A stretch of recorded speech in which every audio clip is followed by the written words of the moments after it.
Hola, ya les doy la bienvenida a un nuevo encuentro con la historia, esta vez para conocer sobre la popular Avenida de los Presidentes, conocida como Calle G. Te cuento que este lugar fue ideado en el año 1860, en tiempos de la colonia, con el objetivo de unir la parte más vieja de La Habana con su lado más moderno. Una vez más, estamos aquí, en busca de la verdadera historia desde el lugar.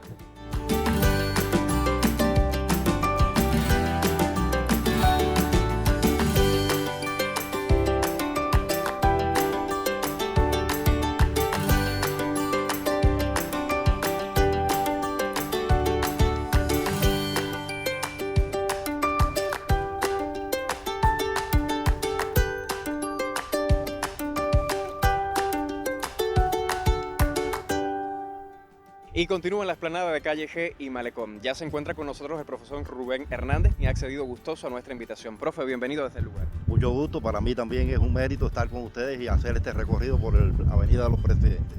Le invito a hacer nuestro recorrido desde G y Malecón hasta las inmediaciones de Calle G y 27, ¿le parece? Sería ideal. Sería la forma de conocer la historia de cómo nació esta avenida. Por cierto, usted decía, ¿cómo nació esta avenida? Y esa era mi primera interrogante. ¿Cómo surge la idea de construir este lugar? Sí, en el tiempo de la colonia, recuerden que estamos hablando de 1860, había una idea inicial. Era necesario el casco histórico de la ciudad, la llamada Habana Vieja, era necesario unirla con las partes nuevas que nacían. Recuerden que es una etapa donde hay un gran florecimiento económico y esto posibilitaba lógicamente la extensión de la ciudad. Ante esta situación comienzan a aparecer varios núcleos poblacionales y esto necesitaba la comunicación. Entonces nace la idea en 1860 de unir la parte vieja de La Habana con esta parte nueva, o sea, la salida al Malecón. Por eso se crea esta avenida que se comunicaría directamente con Carlos III. Tengo entendido que desde G y Malecón hasta Carlos III existe aproximadamente 2 kilómetros de distancia. ¿Es así? Es así. Sí, esa distancia se buscaba sobre todo para que sirviera no solo desde el punto de vista de económico y de comunicación, sino además que sirviera como una avenida para el paseo, para que la alta sociedad tuviera un esparcimiento dentro de la ciudad. Profe, ¿por qué Avenida de los Presidentes si la letra que le corresponde a esta calle es la G? Sí, eso tiene su historia también. Cuando se ideó la construcción de esta avenida, se pensaba hacer una avenida donde incluyera a los grandes patriotas de la guerra por la independencia, que se suponía guerra por la independencia en Latinoamérica. Y entonces se pensó en hablar de presidentes, de figuras importantes.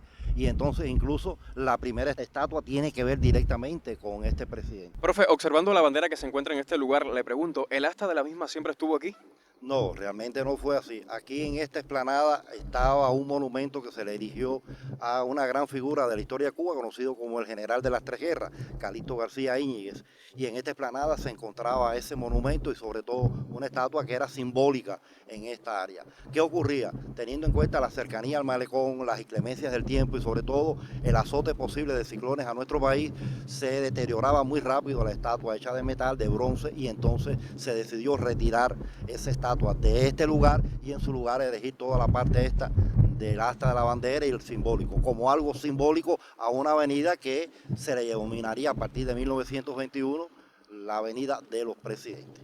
Bueno, usted me estaba hablando de estatuas. ¿Cuál fue la primera que se colocó en esta avenida? Sí, la primera, como dije, en 1921 se erige la estatua dedicada al primer presidente de la República el 20 de mayo de 1902. Nos estamos refiriendo a la figura de Tomás Estrada Palma. Esa es nuestra primera figura y sobre todo a partir de ese año, 1921, es que a esta avenida se le comienza a denominar Avenida de los Presidentes. Profe, entonces le invito a que me acompañe en el recorrido, ¿puede ser?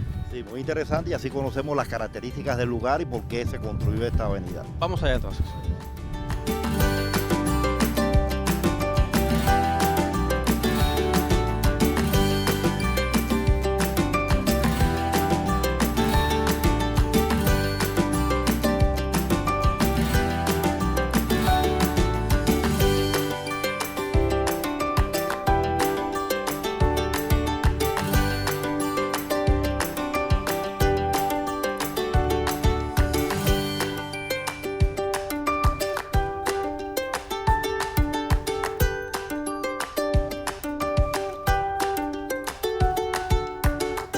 Profe, ya nos encontramos en el sitio donde se ubicaba la estatua de Tomás Estrada Palma. En la actualidad solo vemos a esta mujer con un libro en sus manos. ¿Qué representa la misma?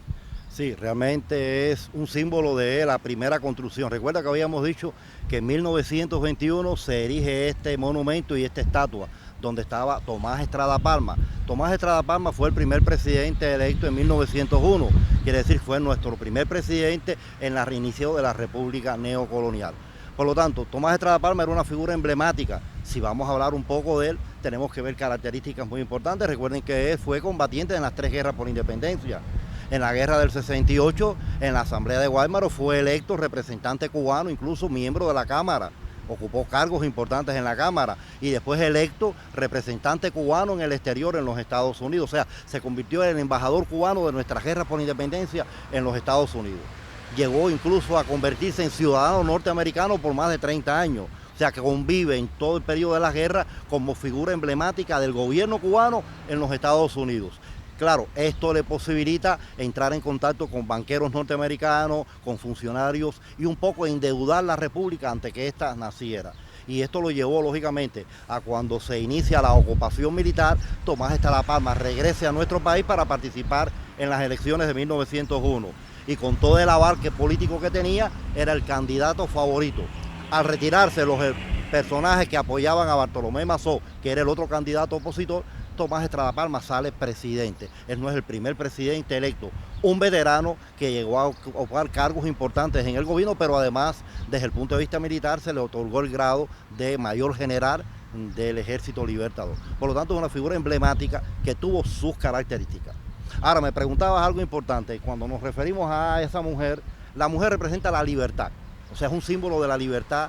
Como se iniciaba una nueva república, se suponía que al existir la república dejábamos de tener la tutela norteamericana, el dominio norteamericano. Esa estatua significaba la libertad. En sus manos ella posee un documento, que ese documento representa la Constitución de 1901, que se había firmado. Incluso estas elecciones se amparaban ya en esta Constitución. Quiere decir que todo el monumento en forma general estaba representado.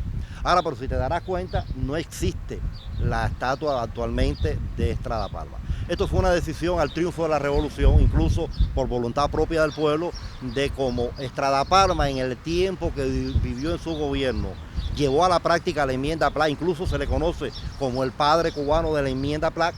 Entonces el pueblo decidió que una avenida con estas características tan popular en La Habana no podía estar encabezada por una persona que fue entreguista totalmente a los Estados Unidos. Y esta es la razón por la cual se quitó la estatua de Tomás Estrada Palma.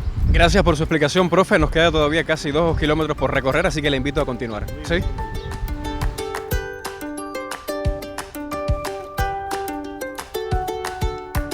Y profe, caminando por toda la avenida llegamos hasta la estatua de Simón Bolívar. ¿Por qué erigir una estatua del Libertador de América en este lugar? Como tú mismo estás diciendo, estamos hablando del Libertador. Recuerden que Simón Bolívar es una de las figuras emblemáticas de nuestras guerras por independencia en América Latina. Por algo lo llamamos el Libertador. O sea, en todo su accionar encontramos toda la actividad. Incluso hay un detalle muy importante ahora para vincularlo rápido con ello.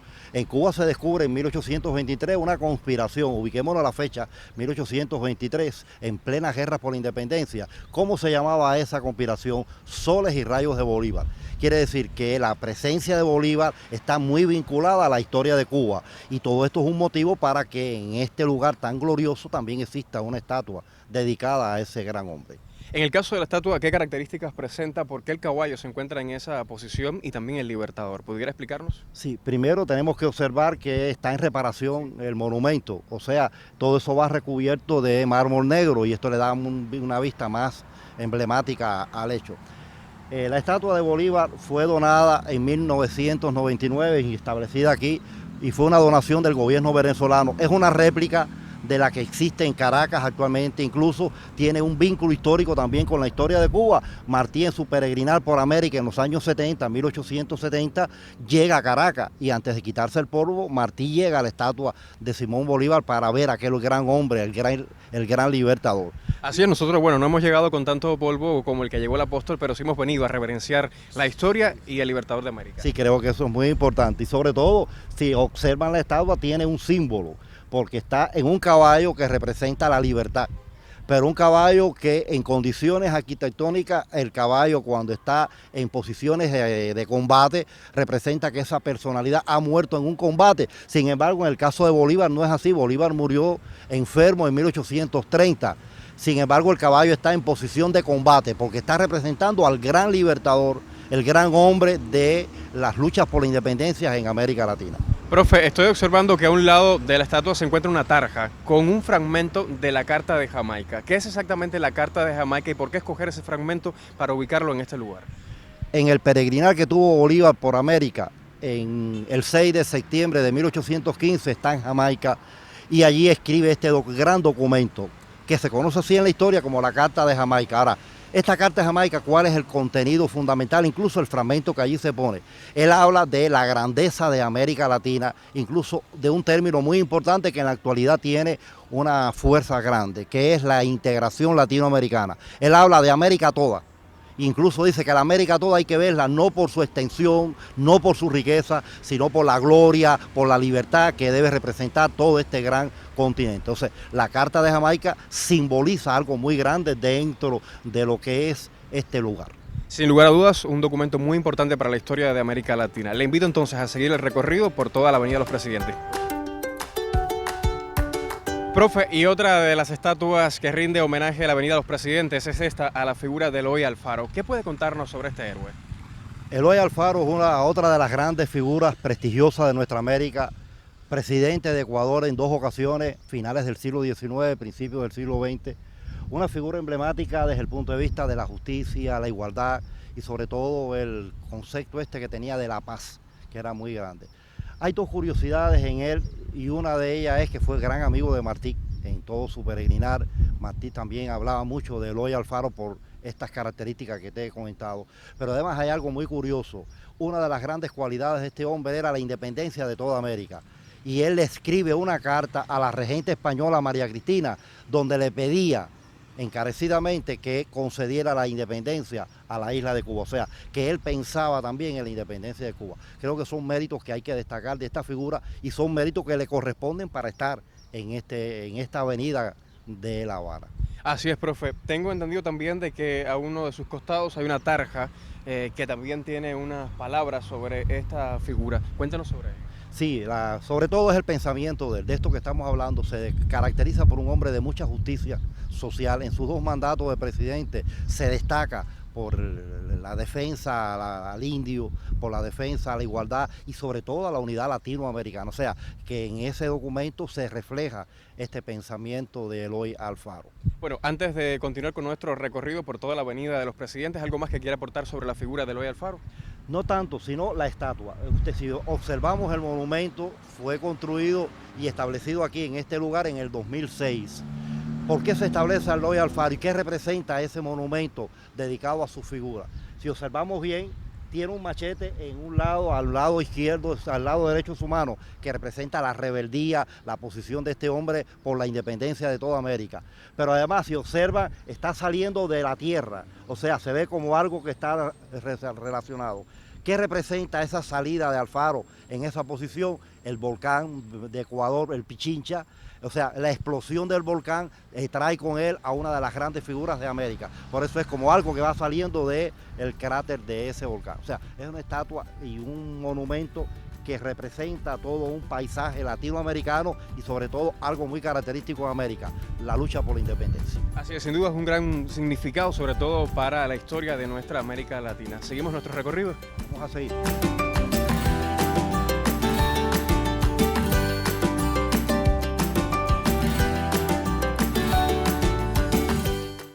Profe, la señalética nos indica que estamos ante el monumento de Benito Juárez. Sé que fue un presidente mexicano, pero ¿qué puede contarnos sobre la figura de este emblemático héroe? La historia lo recoge como el benemérito de América. Ya creo que esa palabra te está diciendo algo importante. Benito Juárez en los años mediados, primera y segunda mitad del siglo XIX, fue una figura emblemática para México y para toda la América. Sobre todo si uno observa la estatua, está la imagen de Benito Juárez abrazado a la bandera mexicana.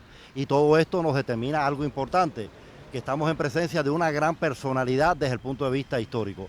Fue presidente en 3 ocasiones de México, pero sobre todo se destaca por su sencillez, por ser un presidente que defendía sobre todo la presencia del indio en la cultura latinoamericana y fue una figura destacada, sobre todo primero por lograr la independencia de América completa, pero además de ello las dos partes que quedaban sin todavía lograr la independencia, porque América lo había logrado en 1826, pero faltaban Cuba y Puerto Rico. Y una de las ideas partidarias de Benito Juárez era la independencia de estas dos islas de las Antillas. Quiere decir que se destaca sobre todo por esa justicia, por la igualdad y también era partidario de la unidad latinoamericana. En el caso de Benito Juárez hay algo que lo sobresale y es las frases que utiliza. Y hay una muy conocida por nosotros que es el respeto al derecho ajeno, es la paz.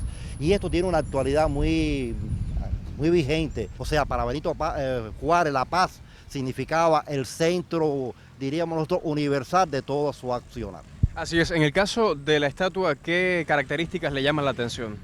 Primero, yo decía a un inicio que nos llama la atención cómo representa una figura a la altura que está de pie, un hombre que está de pie, quiere decir que es un hombre que lo consideran grande en la historia.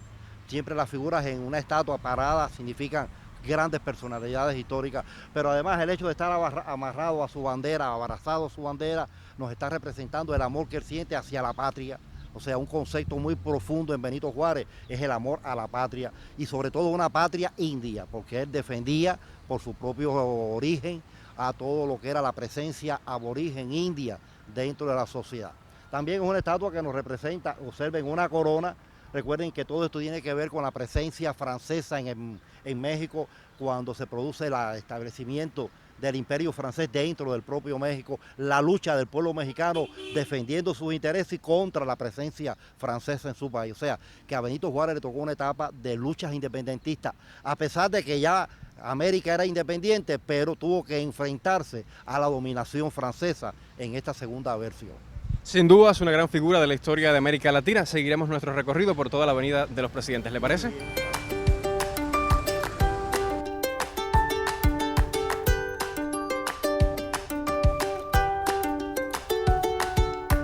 Y continuando en nuestro recorrido por toda la Avenida de los Presidentes, llegamos hasta la estatua que se erige en honor al general Omar Torrijos. Profe, son muchas las características de la figura de este héroe. Cuéntenos un poco sobre ellas. Sí, Omar Torrijos es general, presidente de Panamá, pero en él encontramos algo muy característico. Creo que hay dos cosas que sobresalen de su personalidad. Una de ellas es el amor que él sentía hacia la isla de Cuba. Incluso él nos visitó en 1976 y dejó una imagen muy agradable en la población cubana por lo que planteaba, por la forma en que se comunicó con el pueblo, su acercamiento a esto. Y otro de los grandes méritos yo creo que tenemos en este presidente es que es el que logra en 1977 firmar aquellos tratados con el gobierno norteamericano para la devolución del Canal de Panamá y la retirada de las fuerzas militares norteamericanas. Y si nos fijamos y observamos bien en ese monumento, ellos nos están representando ese gran momento histórico, porque observe que son dos partes que están compuestas en el monumento, sobre todo la forma de las manos, o sea, las manos las tiene unidas, lo que significa unidad, lo que logra el objetivo más importante del pueblo panameño, que es la unidad, y sobre todo las dos partes del hemisferio, el istmo, cómo él logra unir estas dos partes del istmo. Esto fue un monumento creado y establecido en esta localidad en el 2009 como algo simbólico a este gran presidente que tiene significado lógicamente a lo largo de la Avenida de los Presidentes porque es una figura emblemática en Latinoamérica. Así es, me llama la atención las características de la estatua, sobre todo la base, que como usted decía es diferente a otras que están en el paseo. Pero algo que también sobresale es un fragmento de uno de sus discursos y que está en la parte baja de esta estatua. ¿Puede hablarme de ello? Es algo característico también. Hablábamos de la amistad que sentía Torrijos por la Revolución Cubana. Incluso él habla allí que una hora de aislamiento de Cuba significaba 60 minutos de vergüenza para la América. Quiere decir que para él era algo muy importante que Cuba fuera conocida en el mundo y sobre todo América tuviera una estrecha relación con la isla de Cuba porque él la consideraba como un símbolo en lo que era la libertad y la igualdad de los hombres. Así es, profe. Seguiremos entonces nuestro recorrido. Ya nos queda un poco menos, casi 2 kilómetros que hemos estado recorriendo en este programa. Vamos allá.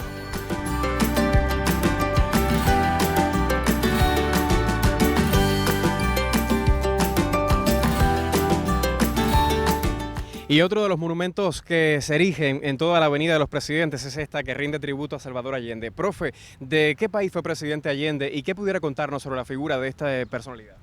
Allende fue presidente de Chile a inicios de la década del 70 del siglo pasado. Una figura que a través del Partido Unidad Popular logró cosas muy importantes. Un país que tenía un desarrollo económico bastante significativo, pero donde había una gran desigualdad. Recuerden siempre la existencia de una población indígena y esto establecía grandes limitantes desde el punto de vista social. Sin embargo, este presidente logró un gobierno en poco tiempo de gran unidad, como el nombre lo indicaba, su partido, y además de una cooperación interna que le dio gran popularidad. Un partido de fuerza que alcanzó en este momento estrechas relaciones con Cuba, nos visitó en una ocasión y creo que en esta imagen nos recuerda un momento en que él visita nuestro país y siempre con aquella alegría con que saludaba al pueblo cubano, y esa mano en alto está representando precisamente esa idea, el saludo al pueblo cubano. ¿Algún otro dato curioso que quiera compartir con el público desde el lugar referido, por supuesto, a la figura de Salvador Allende? Todos conocemos que este gobierno fue derrocado por un golpe militar de carácter fascista por Augusto Pinochet, y que esto lógicamente llevó al derrocamiento del gobierno y a la muerte de Salvador Allende, que ha quedado en la historia como un símbolo de dignidad, de prestigio, incluso de unidad latinoamericana. Pero hay una curiosidad: en la visita que él realiza a nuestro país, él le regala al comandante en jefe Fidel Castro un fusil, y Fidel conservó ese fusil hasta sus últimos momentos como un símbolo primero de amistad con Chile, pero además por lo que significaba aquel fusil, la rebeldía del pueblo latinoamericano. Bueno, pues sigamos conociendo la historia y sobre todo las estatuas que engalanan el paseo de la Avenida de los Presidentes en nuestro recorrido. Vamos allá.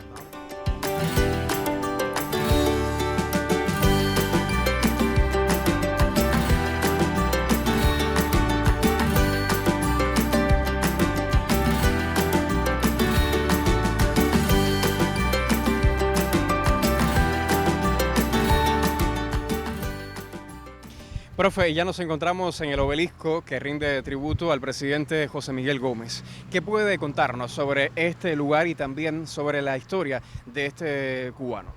José Miguel Gómez es una figura que hay que analizar, teniendo en cuenta primero que fue general de nuestra guerra por la independencia, se incorpora a la guerra del 95 en la región de Las Villas, él era espirituano e incluso muy cercano a la figura de Máximo Gómez.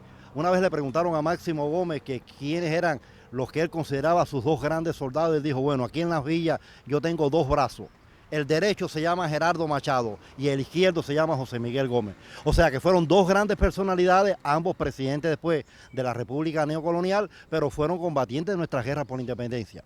Después, ya en la ocupación militar, José Miguel Gómez es elegido al gobernador de la provincia de Las Villas, donde jugó un papel importante en toda la región.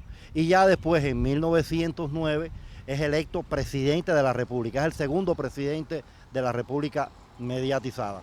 Un presidente que tiene sus particularidades, general de las guerras de independencia, pero muy vinculado a los intereses norteamericanos. Recuerden que estaba muy reciente la aplicación de la enmienda Platt, y sobre todo su gobierno se caracteriza por un gobierno donde en primer lugar había una gran aceptación popular por las características de este hombre, pero por otro lado tenemos que hablar de José Miguel Gómez, que introduce algunas cosas en el gobierno que tienen algo característico, algo típico, incluso es un sello distintivo del gobierno. Uno, los juegos.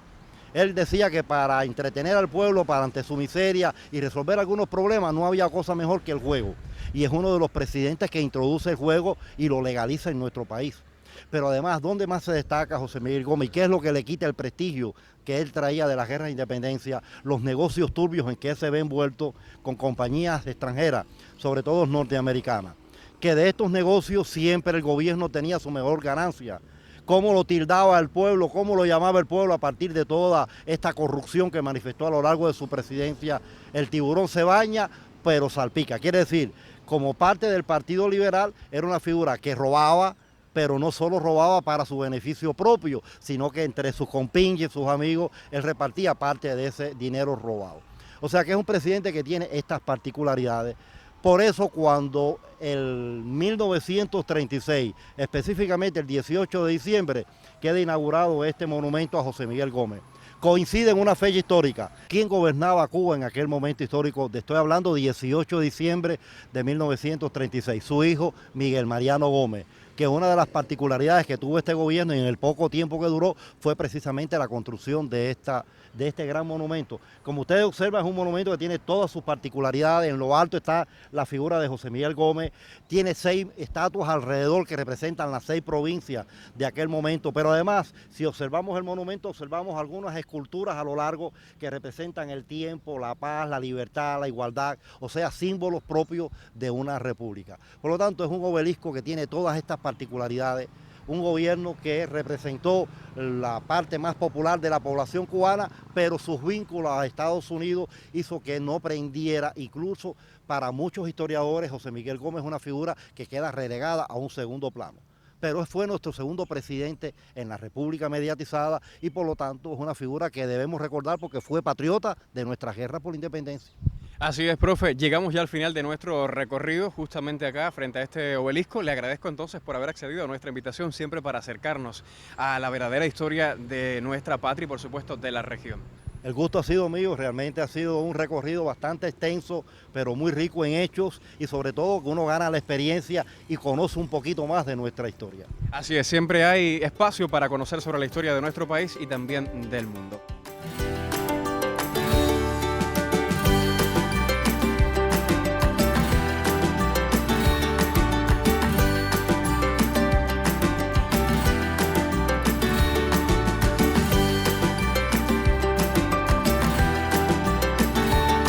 La Avenida de los Presidentes o Calle G, como se le conoce popularmente, es un sitio que conserva sus encantos. Un recorrido de aproximadamente 2 kilómetros que comienza en Malecón y G y culmina en la Avenida Carlos III. Un sitio al que puedes recurrir siempre que quieras llegar a disfrutar de la historia patria, leerte un libro, sencillamente observar su jardinería. Nosotros estamos terminando. Nos encontraremos la próxima semana, siempre en busca de la verdadera historia desde el lugar.